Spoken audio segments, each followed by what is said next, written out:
All right, for this exercise, we're going to be doing what's called a suitcase carry, or you can also see this as a single-sided farmer's carry.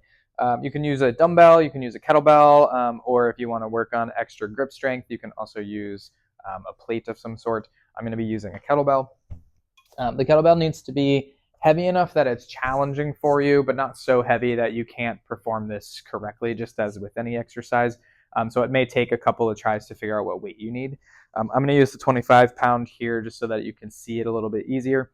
But what you're going to do is you're going to bend down, make sure that you're having good form when you're bending down, so you can kind of prop yourself on your other hand or on your other leg if you need to, or you would want to pick this up with both arms in the middle to deadlift it up. Okay. Once you're up and standing, then you can transfer that weight to one side. Okay. So what you want to do with this is trying to keep your body nice and straight up and down. Okay. So that weight's being on one side. So it's going to challenge your core on one side, your hips on the other side a little differently than if it was in both hands or if it was on the other side. So one of two things is going to happen. Either your body's going to want to try to bend with it, or your body's going to compensate by kind of pushing that hip over to the side to make it easier to hold. We want to try to minimize either of these options. So again, we're trying to stay up nice and straight. Again, that arm's just going to be resting at your side.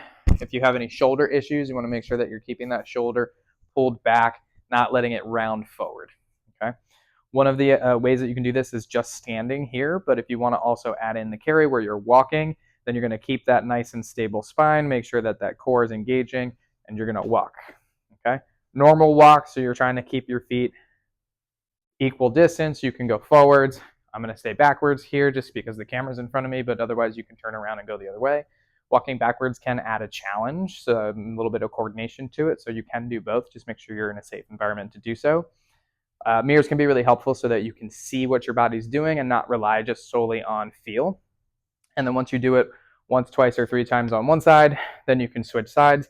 And you may notice that one side feels more difficult to keep yourself steady than the other side.